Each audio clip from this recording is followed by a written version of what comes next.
So we are here, the part 2 of PCA.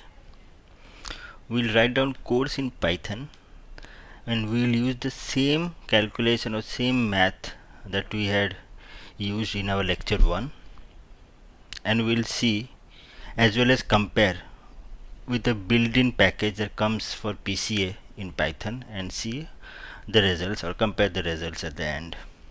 Okay, let's start. In the first block I had imported few of the packages. The ones that we will need is NumPy, Pandas, Matplotlib and Seaborn. Okay. Here I am not taking any defined datasets, rather I am creating one. So first I am setting up the stage for random state and then doing a dot product between a 2 cross 2 matrix, which is a randomly generated numbers of 2 cross 2 matrix, with a random normally generated 2 cross 200 matrix. I'm just doing a transfer so that we have a 2 cross 200 matrix at the end. So if we just run it, we will have a 200 cross 2 matrix.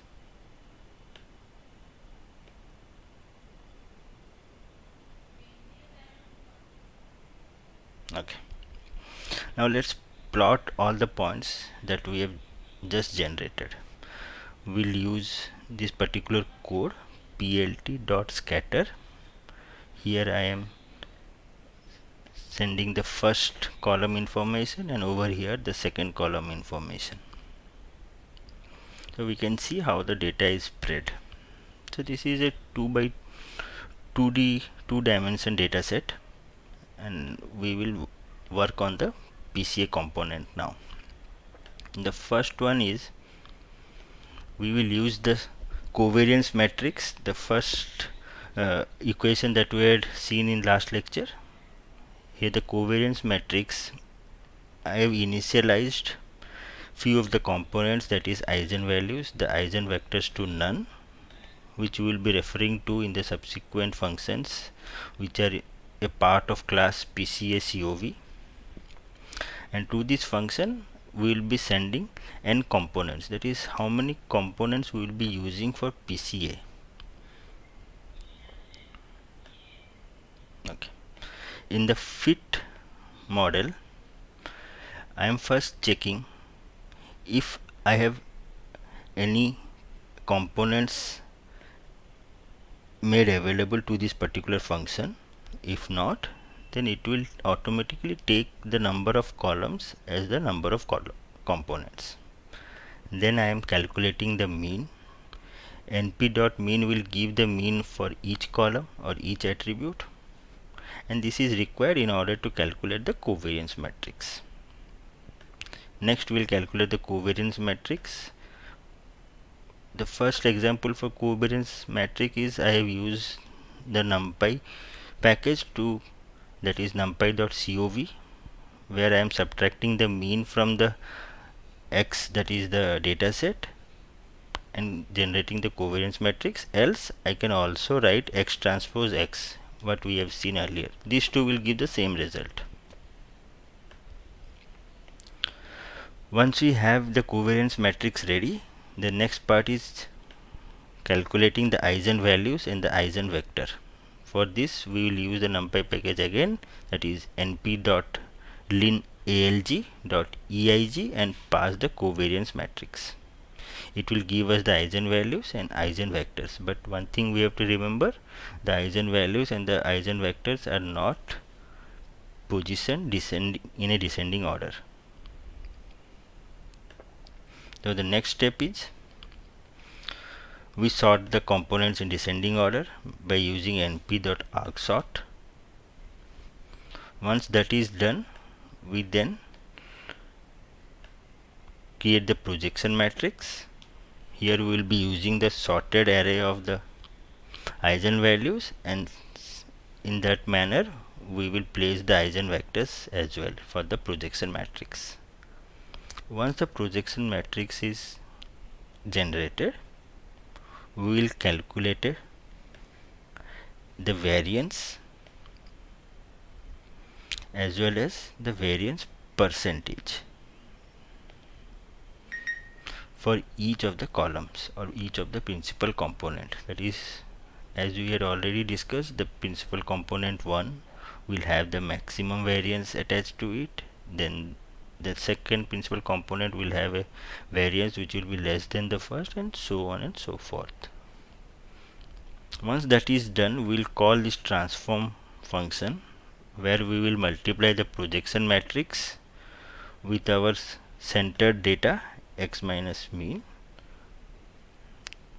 and then the last part is we will get back to the original space from where we have transformed our data onto the principal component. We will go back to that original space, but this time with a fewer attributes or fewer dimensions.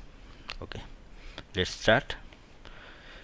First I am setting up PSEOB object for the PSEOB class, and here I am giving that we will be sharing two components to this particular class, and we already have only two components. Then I am calling the function dot fit. Let's see what result it gives. It gives the mean value,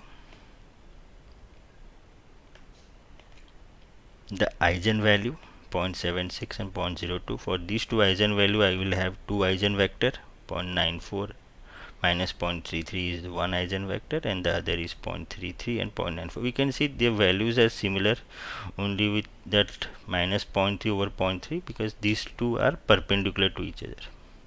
And then the projection matrix, which is positioned, as here the eigenvalue is already in a descending manner, so the projection matrix is similar to the eigenvector. Now let's see how much of variance is explained by the first principal component and the second principal component. We can see the variance explained by the first is 0.76, and if we convert into ratio, that is 97.6% of the variance is explained by the first component itself. So we may not take this second attribute or second column and go back to our original space. Rather, we will just take one and see what happens.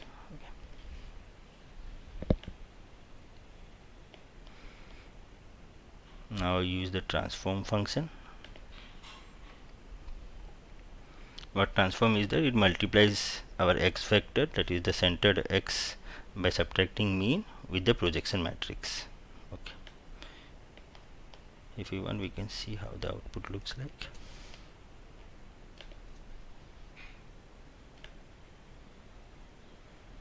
It's a 2 cross 2 matrix, because we have given that on two components the principal components will be calculated. Okay. Now let's plot some graph. Here in this graph we can see that at the background the small dots are our actual data points that we had seen earlier. Over here we have fitted the principal component axis. We can see that these two are perpendicular. Our target is to project all these points onto this principal component, and this principal component is nothing but the eigenvector, which is calculated using the eigenvalue, which is again calculated using the covariance matrix. So from covariance matrix we have come down and we have found out this is the axis over which if we place our points, they will retain the maximum variance of the data. Great. I am not good with this plotting. I just picked this from Google and worked out and fitted our values over here. So I am just saying what we did. To a vector we are attributing this projection matrix, and we are calculating the length on which we are going for a loop, and for every loop we are calling the function draw vector. This draw vector is used to draw this eigenvector lines or the principal component line.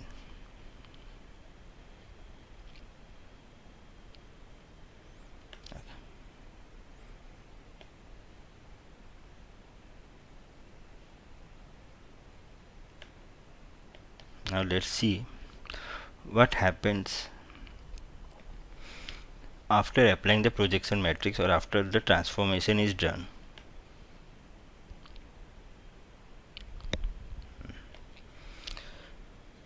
This diagonal principal component principal axis is the one which we have seen earlier, and the blue dots are the ones which are original data points. After applying the transformation, that is the projection matrix multiplied with the center x data, these are the orange colored data, these are the transformed data, and this is the two principal component axis. The component 1 over here, the x-axis is the principal component 1 and the y-axis is the principal component 2. So in a manner we can say that we have rotated it in such a manner that these two are our, the newly defined principal components are our axis, and we can see how the data is spread across it. If we just will come to this again in the next graph, but if you can see, the orange dots are evenly spread on the principal component 1 axis and are slightly spaced on the principal component 2 axis, and that's because most of the variation, that is 97% of the variation, is captured along the principal component 1. Now we go back to our original space, but this time we pick both the principal components and we are going back. So we have calculated the two principal components and we are saying that okay, use these two principal components and send the data back to the original space from where it came from. So after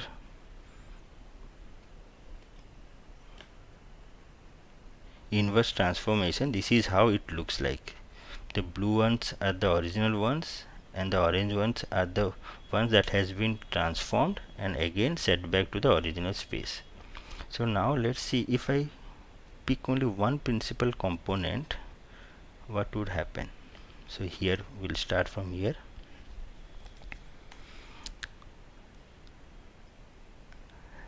I am passing only one attribute, only one principal component attribute.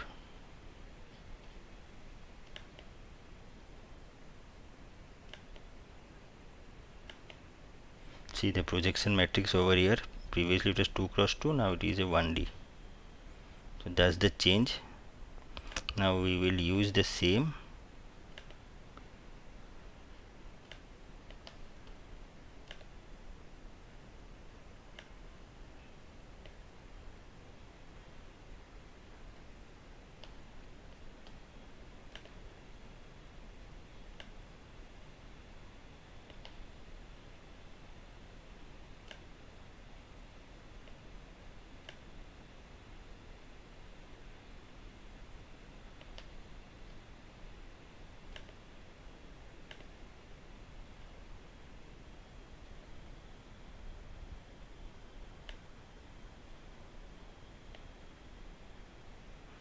is just building up. So we'll see that on a diagonal all the points are spread across. You can see across one line. After sending it back to the original space, the data that was spread across in the blue colors, they are all falling onto one line. So if you imagine that all these dots can be colored into 2 or 3 classes, we can easily see how or classify those dots into groups, and this principal components helps in that as well. Now let's see, now let's create a scree plot which says that as the principal component increases in number from 1 to 2, 100% of variation is explained.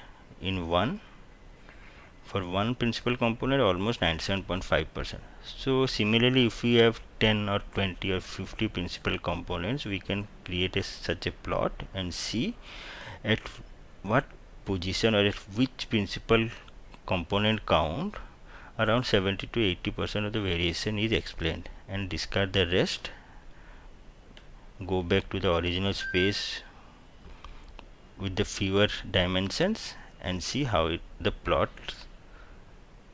gives in the information. Okay. The same logic now we will use the SVD, singular value decomposition. Similar structure this is also having, except that here we are using np.linalg.svd, where we are passing the x minus mean value to it. Self mean is calculated over here, which gives us u, s and vt. As you already know, vt gives the eigenvectors, s gives the eigenvalues. So we are just naming eigenvectors to vt and eigenvalues to s. One thing I didn't mention last time is that the variance that is explained is square of the eigenvalue. We can divide by the total number of attributes minus 1, but this particular calculation is a must when we are going for SVD. Once we have the eigenvalues, we square it to get the explained variance. Okay, I will run it. See, we are getting the same result, same explanation variance ratio, that is 97.6%, 2.3. So either way we are getting the same result, and we can carry out the same plotting and all, and we'll get the same type of plots that we got earlier. I will show you one. Here is the same plot after sending back the data onto this original space, 2D space. And the last is a 2 or 3 liner code. By using the package from sklearn.decomposition, you import PCA. To PCA you pass on the components as we did earlier, where we had changed from 2 to 1, and then write PCA.fit. PCA.mean will give the value self.mean that we had calculated over here. Self.mean will be given by PCA.mean. PCA.component underscore will give this eigenvectors. PCA.explain variance will give the variance explained. So everything is there in this particular package, but there is a fun when you work out the math and see how the results match. Moreover, if we have such type of codes ready, next time any sort of data comes into, we can just fit into and explain to someone who is newer to this particular type of analysis, and go through line by line and see how it calculates the U matrix, S matrix and V transpose matrix, and from there how we are calculating the variance, from there how we are transforming the data, and how we are doing the inverse transformation. So in the next lecture we'll try to see how PCA sets up the stage for linear regression as well. Okay, for now, thank you.